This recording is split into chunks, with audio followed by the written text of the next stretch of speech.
What is up, VeVe fam? As you all know, the OMI Utility Program was scheduled to be rolled out in different stages, and the full program won't be available for another 12 months. However, in this video, HelloK and I will explain to you the 3 unexpected events that may delay the program until well into 2024, and some of them are pretty surprising. We'll also give our predictions on when we might be able to see the full OUP. I hope this video will be helpful for you to plan out your OMI strategy. Let's get to it. I always try and factor in uncertainty, because if something's going to take 12 months, probably say it will take 1.5 times as long. So 18 months is what I would go for.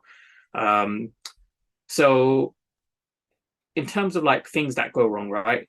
So there are things that can go wrong, but there are things that can change. So in terms of things that can go wrong, one of the most common problems that happens, especially in smaller teams, is, and this is what happened to VeVe quite recently, right? Is if you have someone who knows the product really well on the tech side, like they know all the code, they know, how everything's connected up. That one person leaves, it takes about 6 months for a new person just to understand what's going on. On average, it will take them 6 months before they even become useful. And so imagine that, like, one person leaves, you have to push everything forward or push certain parts of your platform forward by 6 months. And so if the devs who are like most knowledgeable on the OEP, if even one of them leaves, then that's going to delay things a lot. So their CTO, he left because he had a baby. Well, his wife had a baby, but he wants to look after the baby.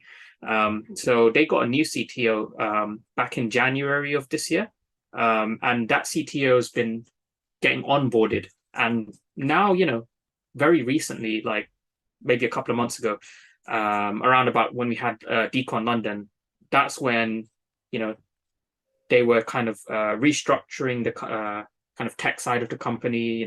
They got the product manager as well in to like work with the tech side and the business side to kind of map out the features and timelines and everything.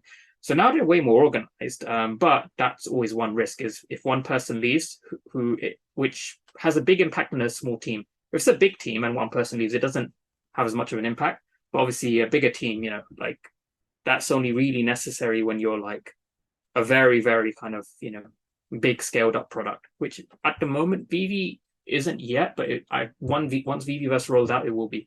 That's my belief anyway. Things that can slow them down that, isn't necessarily something going wrong, and this is what VeVe's always done, is when something better comes along. So this is basically the whole purpose of like why the VeVe app is the VeVe app. So initially, the VeVe app was a platform for 2D collectibles.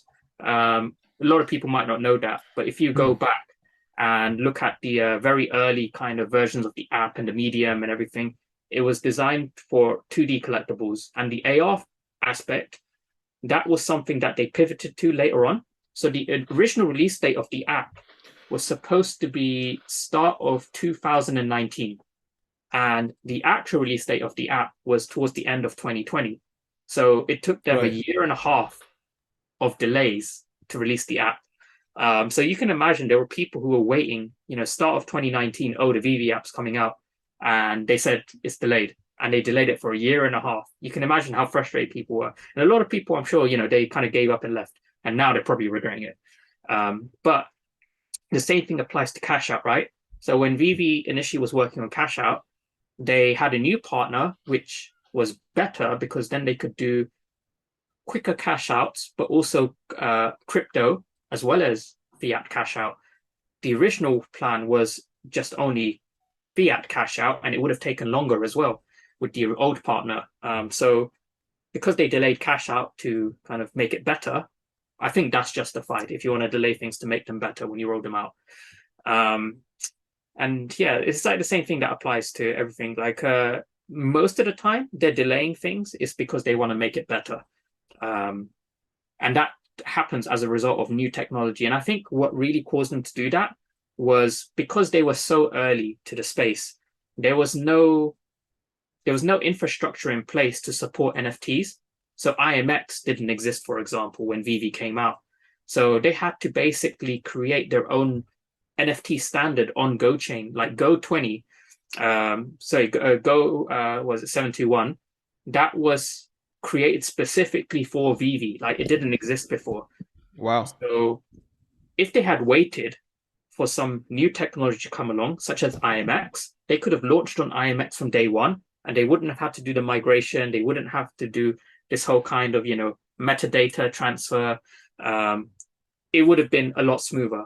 But then they wouldn't have been as early as they were. So there's like a pros and cons there, right? Is, do you want to be really early, but then you're so early that you arrive before all the infrastructure is in place, or do you want to wait a bit for that infrastructure to be in place so that you get something known as, like the what's it called? So there's early mover advantage, and then there's like the other one where you're like second place, but you leapfrog in terms of technology. Yeah, exactly. Yeah, there's a term for it, but it's just slipped my mind. But yeah, you get the idea. So I think they can have delays, and they probably will have delays. Regulations also, that kind of affects them. That will be a bad thing. I know regulations has delayed a lot of things this year. But as far as the competency and leadership and, conviction of the team, like the ambition, like that's fine. Like no questions. Like they're not going to, do shady things and cover it up and all of that stuff like that we've been seeing, with FTX and Luna and Celsius and all these other projects. Like I'm not worried about that because they've been audited multiple times. They've been very careful. Just their transparency with everything is good enough for me. So I don't have to worry about that. At least the only things that are going to get in their way is just, external factors, which has been kind of the thing this whole year, pretty much. Yo, I love that answer. And yeah, that was one of the best explanation I've ever heard regarding potential reasons for delays. I also work in tech. I'm not a software engineer, but I understand that, when your team is small, like my team had only less than 5 people, and we lost a core team member Q1 of this year. Yeah. And because that guy, he's awesome, and he's been working with me and my manager and some other folks. He's been with the company for so long. He's like an extremely valuable resource. And then after he left, we spent months looking for a new candidate that has to be good enough, not just any candidate, right? Yeah. And then when that new candidate finally came in a few months later, so we lost that few months of progress because, less people have to do more work essentially. After that new candidate came in, we had to onboard her, and that takes a few months because in tech, as you can understand, there are so many moving parts. There's so many teams that you have to learn and to be familiar with the product as well.